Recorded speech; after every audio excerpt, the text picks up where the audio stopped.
Today, let's talk about PC games with crazy good graphics. You know, like the ones that seem to come up in conversation the most when talking about flexing specs or trying to get your machine to run something. You guys know we just love talking about graphics here, and these are some modern, recent games that just look crazy good on PC. So let's get started off with number 10 and talk about Assassin's Creed Odyssey. Without a doubt, the biggest, most insanely massive Assassin's Creed game also looks damn good on PC, especially if you get it running ultra-wide. Holy hell. Origins really kicked things off with like Assassin's Creed games just looking out of this world, and Odyssey definitely pushes things to the limit with, like I said, a massive scale, but also down to a granular level, still tons of detail. Your character in particular looks incredibly detailed with, of course, a bunch of different modelings for different armor types because it's an RPG. Dust gets kicked up when you fight, characters get bloody, all of it's convincing combined with a really good lighting engine, and of course, it's worth pointing out the insane amount of variety. Tons of beautiful looking water, more tropical islands, tall mountains, fall trees with tons of foliage, even some snow. This game really has everything, and all of it looks really, really good. The higher the resolution, the bigger the screen, maybe HDR, chef's kiss. Now over at number 9, another one that you wouldn't think of at first, but The Division 2. Yes, this thing can really push some PCs, and for good reason. It looks incredible.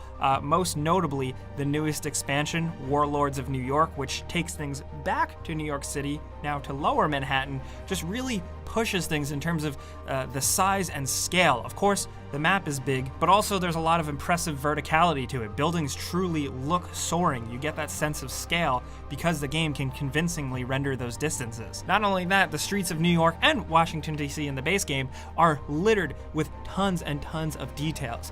Moving paper, trash in the streets, wildlife, tons of foliage, weather effects, day and night effects, really great lighting. Even if you don't like The Division or games as a service game, or we talk about the worlds at massive builds all the time, they look incredibly good and are worth experiencing just on that alone. Especially if you can really crank this thing up to ultra, then it is damn impressive.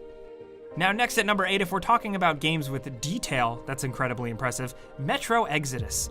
Yeah, man, look at this. Metro Exodus is impressive because, number one, it's the best looking Metro game by far, but it also brings things outdoors into much larger environments. And despite things opening up and embracing some kind of open level design, the game doesn't lose its identity and its detail in making just everything around you feel really convincing, like really feel like a ravaged wasteland. It shows in a variety too, like the desert levels look pretty good with some cool sandstorm effects, but then there's also that like end of winter melting kind of muddy, snowy areas. Then there's more wooded areas, which is a first for the series. And of course, the destroyed city landscapes covered in snow, kind of like an iconic look for the series, looks better than ever in this game. But of course, when you're down in those tunnels, when you're doing those spooky things, the lighting system is really working overtime to make it look convincing and also spook you a little bit. This game is richly detailed to the point where, like, looking at it, just a screenshot of it, there's so much going on, and the fact that it all can run beautifully on a great PC makes it that much better.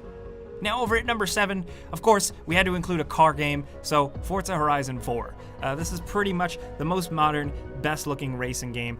There's a lot of competition, but we just personally like the way this looks for the variety, the detail, the color, and also it's just straight up good fun too. Forza Horizon 4 also looks really great because it like kind of recreates an open world English countryside for you to just drive around and explore through, and there's incredible draw distances and tons of detailed little villages that all can go by at super high speeds, and when the game can keep up with it and when your machine can keep up with it, it's super impressive, down to the reflections on the cars themselves, because of course they're the star of the show, the way dirt and mud gets flung up, and just the general variety of different vehicle types and environment types like snow and foliage and the change in time of day and the seasons. There's so much work and overtime here to really impress your eyeballs. Like, yeah, it's looking great on consoles and it's definitely a showcase, but on PC, whoo!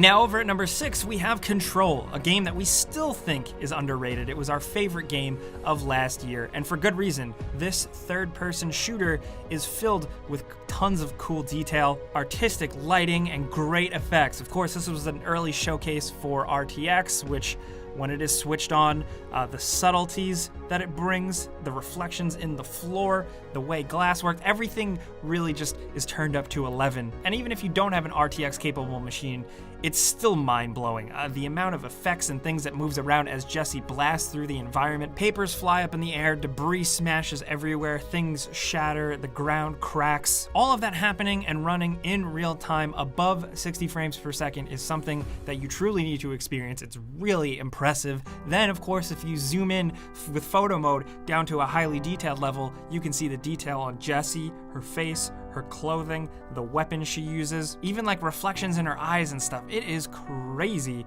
and it's great.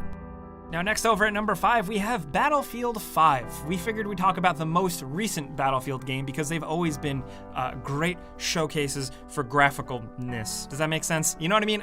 Starting from like Battlefield, I'd say 3, every single one has really turned it up a notch, and Battlefield 5 continues it with some really dense and rich looking environments, the more urban environments with collapsed buildings, smoldering remains, sparks, cloudy skies.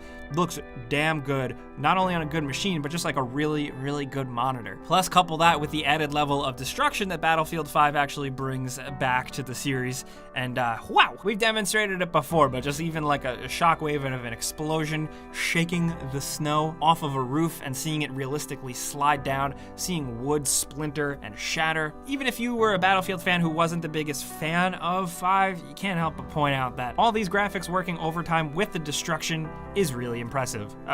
We hope that now they bring this over to a new Bad Company game, but that's just us. Moving on over to number 4, if we're talking about a game that's the game that you really show what you can do, what you can push your machine to, The Witcher 3 Wild Hunt is still a great example. People love showing off this game in all of its glory. HUD turned off, settings cranked the hell up, maybe even a couple mods here and there. The Witcher 3, I also want to point out, like on PC, running well, still has one of the greatest video game sunsets I've ever seen. And now the game's a couple years old, and the fact that it hasn't been topped, I think says a lot about it. The environments are always filled with movement, deep vegetation, lush stuff going on, people going by, wildlife. To have all of that going on at once and having the detail cranked up is just really, really nice to see. And the game is a legend for a reason. And also, I know we're talking about PC graphics here, but the fact that they crammed that thing onto a Nintendo Switch, obviously it's super low resolution, but the fact that it remains kind of the same there, that's really cool. But again, we're not talking about that. We're talking about the PC version, and hot damn.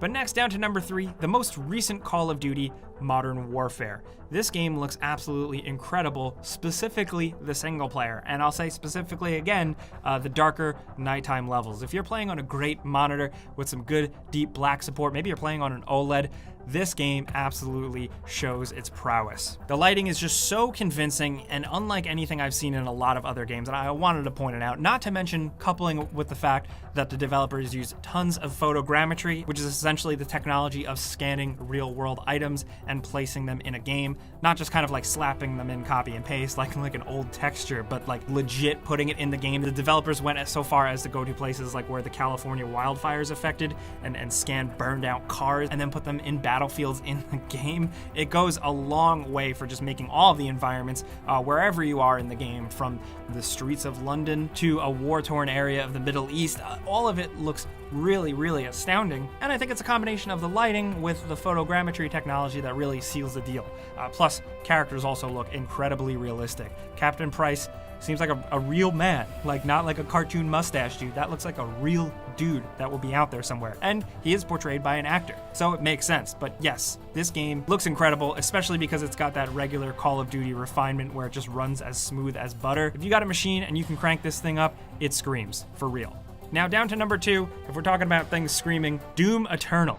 Definitely more on the cartoonish side of graphics, but still you get tons and tons of effects going on the weapon itself, to the environments, to lasers, sparks, tons of great looking fire, explosions, enemy types that are all getting deteriorated in real time by your bullets, gore, blood, and of course sprawling looking levels with some pretty impressive draw distances, all happening at once, all happening at high frame rates and high resolutions if you can get it, shows how impressive this game really is, because it's all going on at once and you, the character, are cruising through at 1,000 miles per hour, killing everything. So it's really important that the game doesn't collapse under the weight of its own graphics and your high speed moving, and the fact that it doesn't just makes it so impressive, especially considering they aren't going for photorealism here, but yet it is still such a good graphical showcase, down to the model of the Doomslayer himself, who looks absolutely insanely detailed. Doom Eternal is just a game you have to play on PC, not just for the mouse and keyboard, but for the graphics. Now down to number 1, of course, you know we were gonna mention it, Red Dead Redemption 2. I think the wait for this thing to come to PC was absolutely worth it, especially since it's been, once again, updated recently with even better textures. This thing is incredible. From the characters' details, the way their clothing moves as they move, to the way it gets dirty, to the way it gets wet, not only you, but your horse. And of course, the environment around you riddled with details, NPCs going about their day, carriages moving through the mud, or maybe even some busy streets, which, gotta say, Saint-Denis is an incredibly ambitious and impressively designed city that just looks so realistic, especially if you catch it at night with a little fog to it. When you see those streetlights and those lamps through the fog, you can see that this game is really operating on a totally different wavelength. And of course, the game world is so big, and the fact that it has all this detail is so impressive. Go out into the desert, go out into the woods, which is riddled with tons of lush foliage and wildlife. See your character get hot and sweaty, see him almost freeze to death, see the horse's balls, which has definitely been a talking point for a while now. This thing looked absolutely insane on consoles, but now that it's finally on PC, and you can really crank everything up and get a little extra detail and get a higher resolution and just get more detailed textures, it's just wild. It is absolutely the thing you should experience right now, especially now that the kinks are finally getting worked out. This thing is made for a kick-ass PC, and it's worth experiencing. Now, of course, might as well mention some bonus games. Of course, Minecraft with ray tracing enabled. Not the most insane thing in the world, but it looks damn good, and it's a great way to kind of flex your RTX capable card if you have one. Also, worth pointing out, we love to shout out the mod community. Grand Theft Auto 5 with some realistic graphics mods is still a sight to behold. But of course, those are some PC games with great graphics that we wanted to mention. We'd love to know from you guys down in the comments, what are you thinking? What game do you love to really show off your new PC parts? Is it Crysis? What's the new version of Crysis? Let us know what you guys think down in the comments. If you enjoyed this video, clicking the like button is the best way you can help us out. We'd really appreciate that. And if you're new, maybe consider subscribing, because we put out videos every single day. But as always, thanks for watching. We'll see you guys next time.